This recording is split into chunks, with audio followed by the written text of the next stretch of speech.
So I want to tell you one thing, like in Perlis, we live in the border. I'm from Perlis, So some of you come from Dharma school, So I will tell you the history of Dharma school,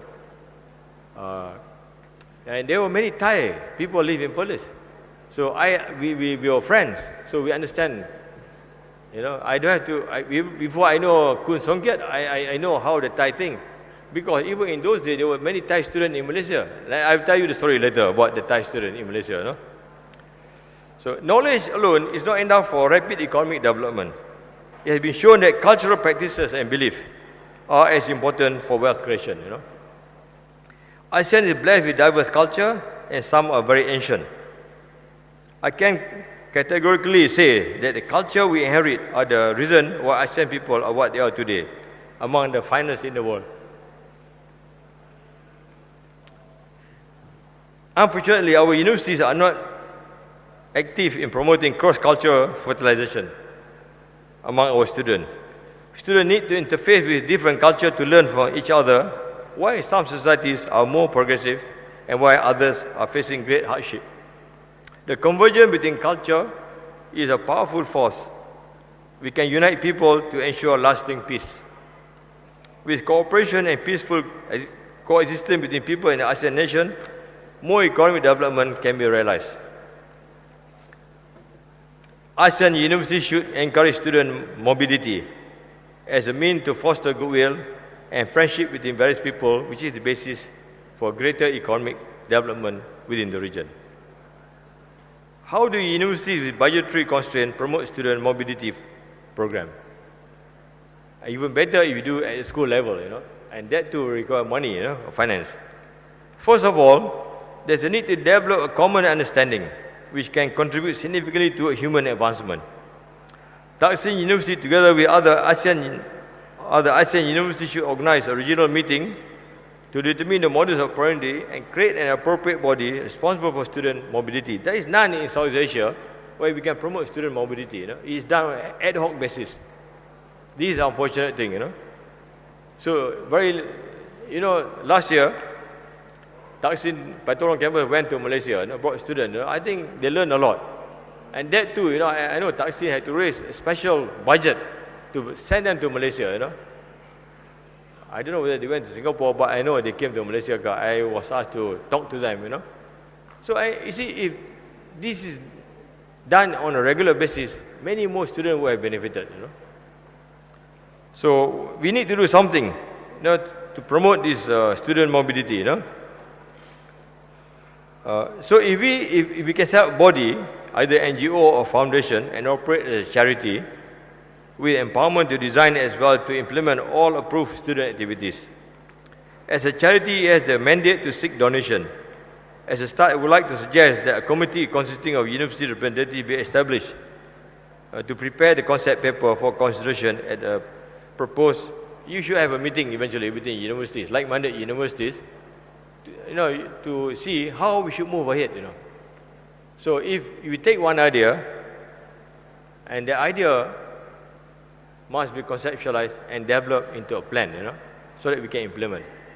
If today we just celebrate 1 day, 2 days, then we forget about the whole thing, then nothing will happen, So we should, I know Kun Songkiat have a big responsibility, but I think I know him for many years, So I'm sure I will give him all the support. I will find him a Malaysian partner, and we can work together and make this idea a reality,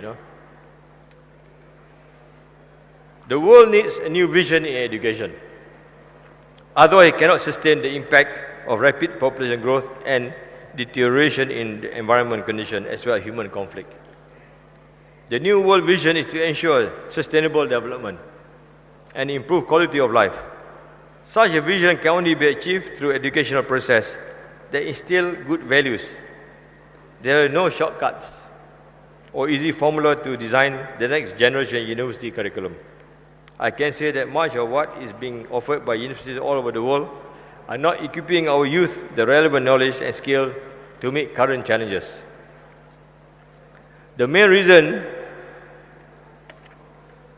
is that university hasn't the will and the wisdom to embark on major overhauling of the courses offered which were designed on a template relevant for the previous era, where social and economic conditions were different compared to the present. It is never too late to remedy the situation to avoid catastrophe beyond our imagination.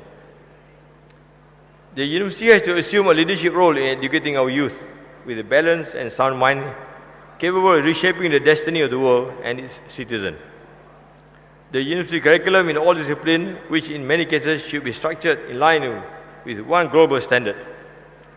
International accreditation is sometimes necessary in the case of professional and certain postgraduate school. As an example, business school should seek for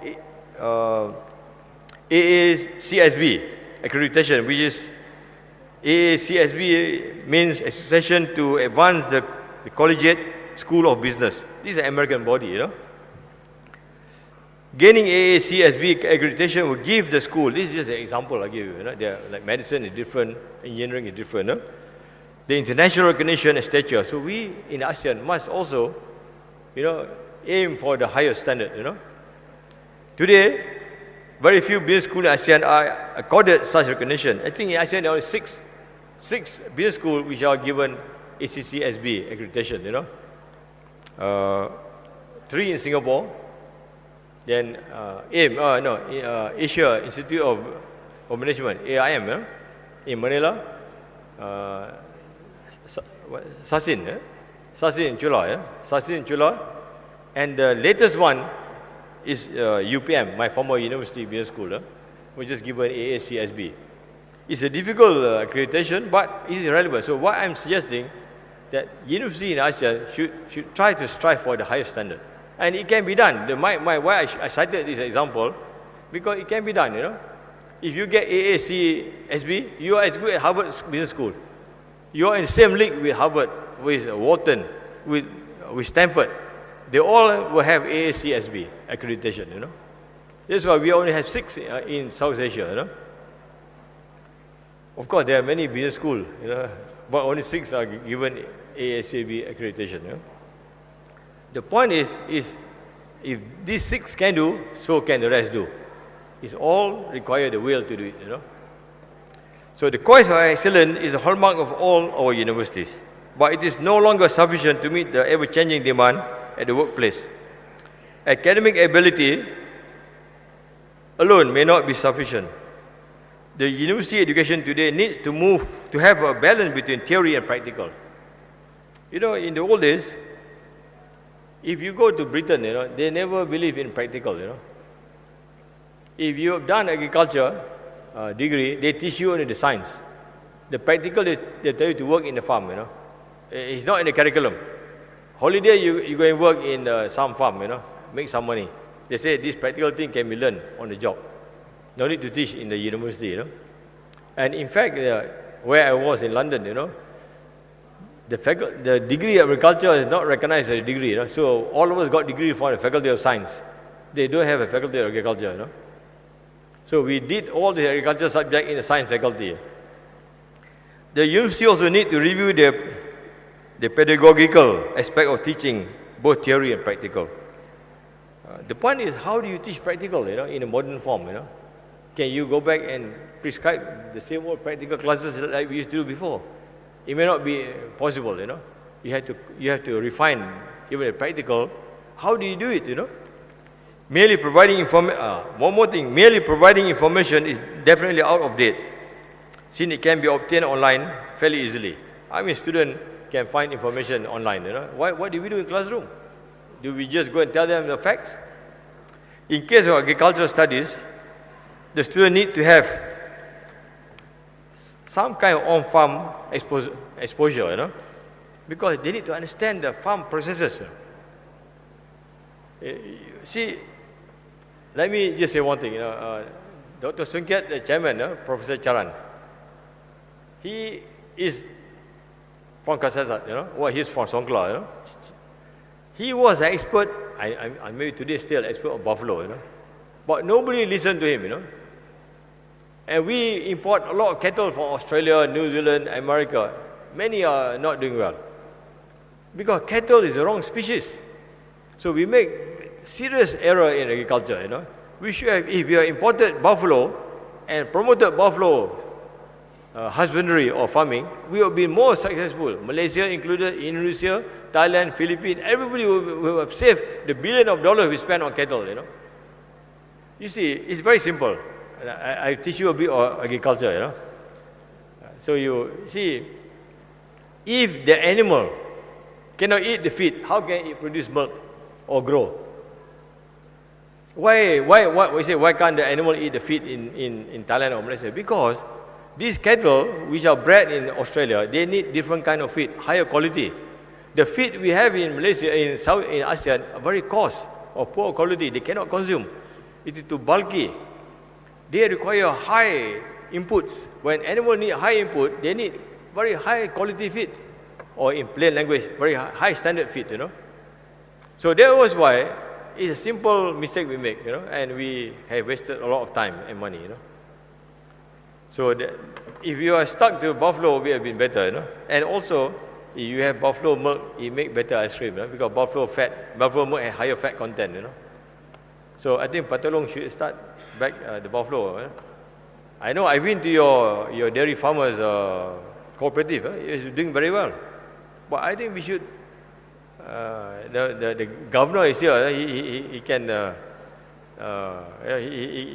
check what's happening in the dairy farm, because if you use buffalo milk, but today I was very happy to see you producing a lot of health product with goat's milk, But buffalo milk will give you the best ice cream, because the fat content in buffalo is 6%, cattle are only 4%, mostly 3.5. Except for Jersey cattle, you get 4% fat, but the rest you get the 3.5. So the buffalo is nearly twice as much. Another important aspect to consider in redesigning degree courses is to make sure that the education provided is wholesome. As I said earlier, that you need to develop one more thing in education, the soft skill. This is something we cannot teach by lecturing. How do you develop soft skill? It is the soft skill that will determine whether you succeed or you fail in the job place.